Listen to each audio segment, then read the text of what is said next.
What's up, guys? Welcome to Daily Dose of Reddit. This is your host, Zach, and today's subreddit is r/MaliciousCompliance.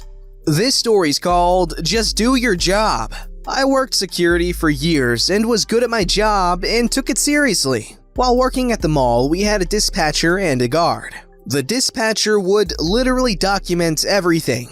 You checked an area and radioed it? Documented. They would also make all the required calls. Maintenance needed notified? Done. After 1 year of patrol, I got moved to dispatch and loved it. It also came with a pay raise. I did that for another year and a half. I had a great coworker and we got everything taken care of in a timely manner. Well, one day he fell asleep and was fired instantly. That's where things went downhill. Fast. A new person then gets hired. She's a friend of the director. A special friend if you catch my drift. She comes on and starts patrol. After day 1, she says she can't walk that much and I need to do her job.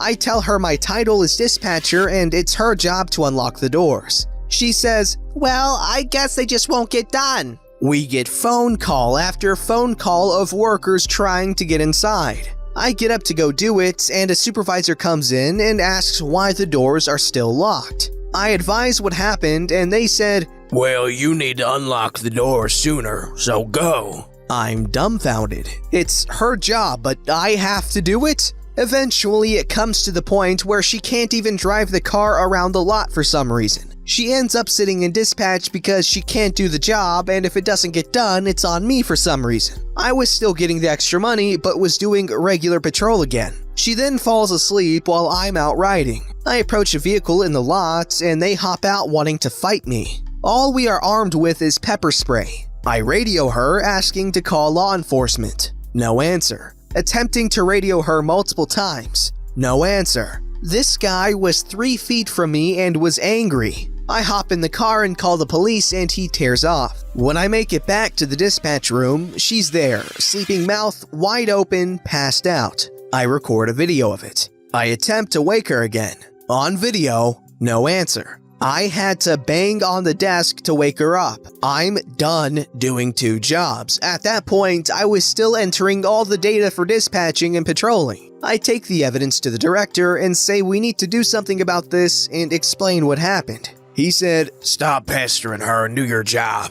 I said, "Fine. What job do you want me to do? Dispatch or patrol?" He said patrol because she can't. Okay. Cue malicious compliance. I start doing my job of patrol at 100%. She was sleeping at the desk and I had the police on speed dial, no longer relying on her. I take care of the whole mall to a point everyone's happy again. Everyone except our company, who's asking, "Why are you not doing your rounds? They are not recorded in our data." Or, "Why are these alarms not being entered?" or this incident. I tell them to check our fobs as we have scanner tags to prove my job is being done perfectly. I advise them that data entry is dispatch's job, but the director doesn't mind her sleeping on duty. They were shocked. I continue my job using the radio occasionally, to which she never answers. Finally, mall management starts to get upset because she's calling for stupid reasons and not calling for good reasons.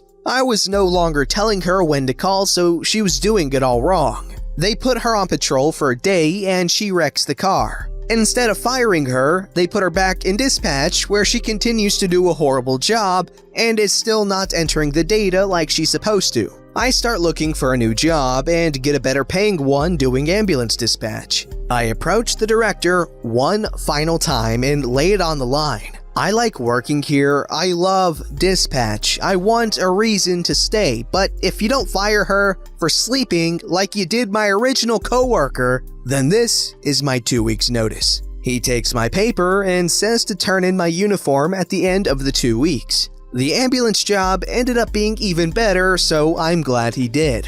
I still had friends at the mall and checked in from time to time. When I left, the doors were not getting unlocked, patrol not being done, and phones not being answered. The director was fired not too long after, and the new director found a new job before he was going to let her go. She still works there, possibly doing dispatch and sleeping like always. Someone was shot at the location a few months back too, on her watch. Okay guys, right now, someone tell me in the comments below how many potential lawsuits that is, cause holy crap.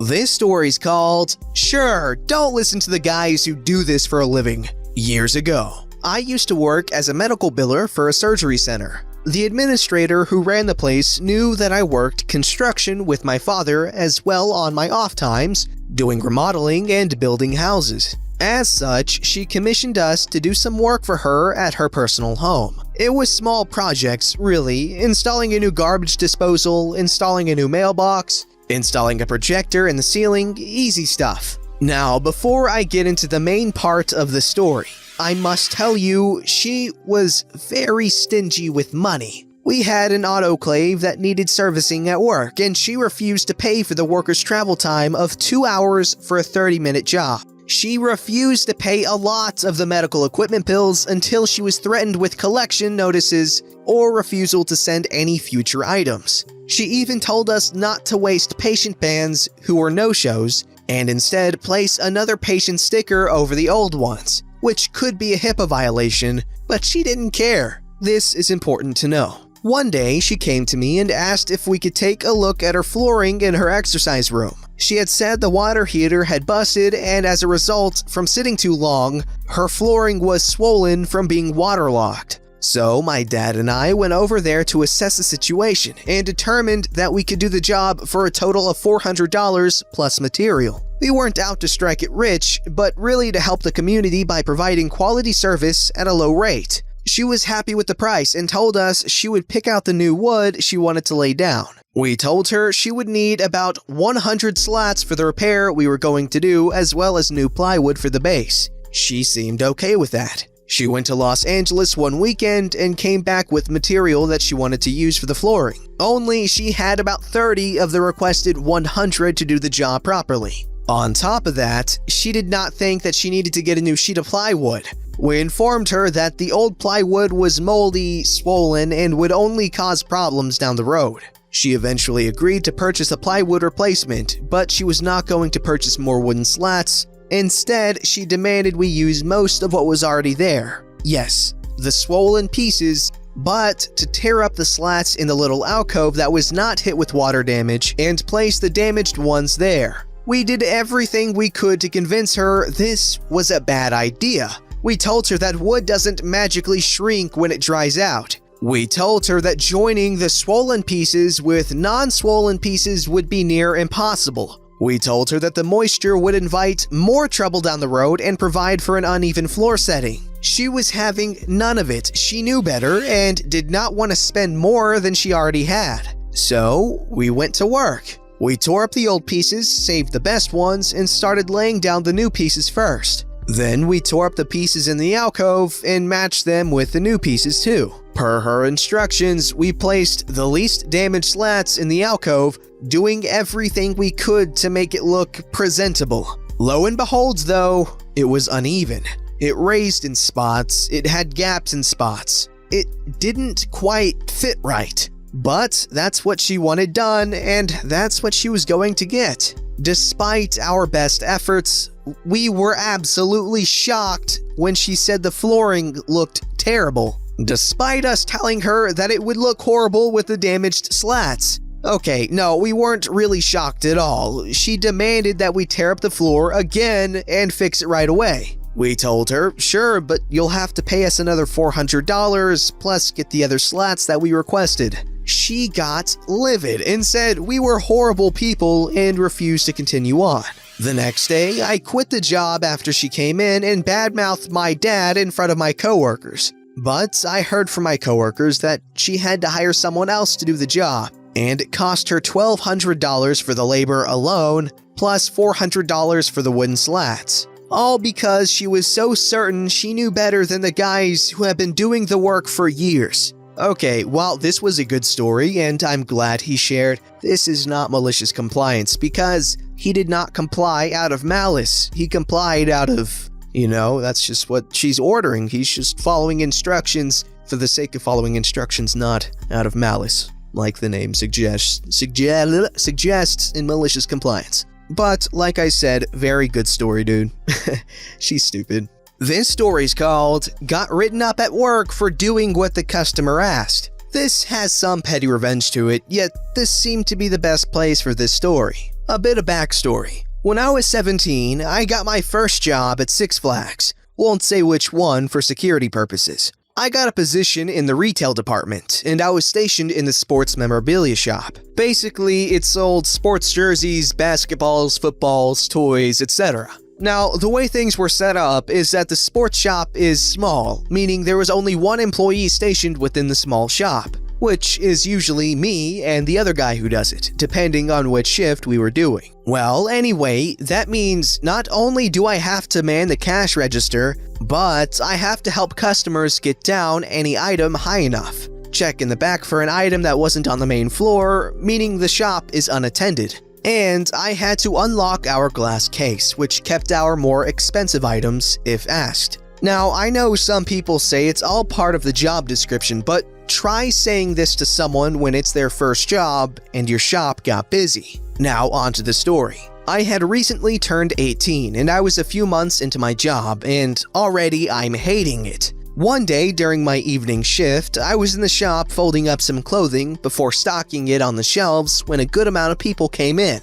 I think it was about 7 people. They were looking all over the place, so I went up to them one by one to ask if they needed help. As usual, they say no. A few minutes passed and this woman, who I want to say is in her mid-30s, blonde hair tied into some kind of bun, and wearing sunglasses. She called me over because she needed me to get a jersey down from a high hook. I grabbed the tool used to reach it and brought it down. She started to look it over and said she was interested in buying it. By now, a couple of the people were waiting by the register, waiting to be checked out. I told the woman that I was going to take the jersey to the register for her, and she agreed. Now, I didn't want her to hold on to the jersey because we were right next to the exit doors, which were always open, so I didn't want to risk her trying to steal. This happened quite a lot. We didn't have those security devices that beeped when something is being stolen, so I had to keep an eye out. Anyway, when I get to the register, I start checking out the items. Coincidentally, one of my supervisors came in to check how things were, basically doing his rounds. The woman I helped earlier talked to him and they came over to me. My supervisor, who we'll call Jose, told me that the woman complained that I ripped the jersey out of her hands and walked away from her. I was shocked, especially after she verbally agreed to me taking the jersey to the register. I was shocked at this mainly since this is the first complaint I ever got. This is where the malicious compliance comes in. I told my side of the story, but the woman denied it. Jose then had to side with the customer as there were no witnesses at all. And like every employee, you couldn't argue back at the customer and had to suck it up and take the abuse that is thrown at you. She kept on saying this like, "You shouldn't have done that, it was wrong of you." And the mother of all, "That was effed up." All I could do was stand there and reply, "Sorry, ma'am. Yes, ma'am. I understand, ma'am." Right after that last comment, she glared at me from what I could understand from right behind those sunglasses and told me in a cold, irritated voice, "Don't call me ma'am." I don't know what happened or why it happened, but then I replied, "Okay, sir." The woman and Jose's faces dropped completely, but I was more focused on the woman. Her expression was one of disbelief and shock. It looked almost as if someone had insulted her child, if she had any. She then unleashed an explosive tirade, basically telling Jose I needed to be fired or something for basically insulting her. I can't remember what Jose said, but eventually he got her to calm down and leave. She got the jersey discounted, as I think was her plan all along. Once I was on break and we were away from the public eye, Jose went off on me, basically asking me what the hell I was thinking insulting her. I just say, I was doing as she asked. I can't remember what happened after, but I remember being written up for it, and that gave me points towards being fired. If you're an employee of Six Flags, or were, then you know what I mean. I ended up quitting the job a few months later. Best decision of my life. That may have been the first complaint and write-up I ever got, but it felt so good calling her that. Oh yes, that's some good malicious compliance right there. Oh, that's funny. This story's called You Can Cancel at No Cost. Last year, my wife and I got married. My parents and sister live halfway across the world, but that didn't stop them from coming over to celebrate. Since neither my wife and I get to spend much time with them, we decided to rent a house for a couple of days in a nearby wine region. You know, hang out, drink some wine, eat some cheese, and have some quality family time. It had been 3 years since we last saw them. A month or so before my parents and sister came over, I got an email from the owners of the vacation house saying that they had sold the property. But the new owners were going to continue to rent out the house and they were going to honor the booking, so not to worry. All good. 2 weeks later, I got an email from the new owners saying the booking was still okay. But they were going over the records and said I still owed them $100 for the booking. I replied with the receipt and booking confirmation that I was all paid up. Turns out, the new owners were unilaterally deciding to increase the price of the accommodation, and I had to pay up. But they were gracious enough to say I could cancel at no cost, but they'd rather we'd keep the booking and pay that little extra. No cost for canceling the booking, you say? Within 5 minutes, I had found another vacation house in the same region. There's literally dozens of them. I sent a quick email back to please cancel my booking and process the refund. We'd like you to keep the booking. Can we split the difference? No thanks. Please cancel the booking. If you keep the booking, we'll throw in a bottle of wine. No thanks. Please cancel the booking. Good thing the refund came back within days. Their reviews have been less than stellar on TripAdvisor. I wonder why. Oh yeah, that's horrible business practice. You want your first impressions with your customers to be like super good. Those guys were guaranteed business, all right? What I would have recommended was to be like, "Hey, thank you for your business. We appreciate it. We're just starting off. Here, we'll throw in a free bottle of wine, for staying with us. It's that easy. Plus, you'd guarantee a repeat customer. I guarantee it." Don't forget to like, subscribe, and hit that bell to never miss an episode.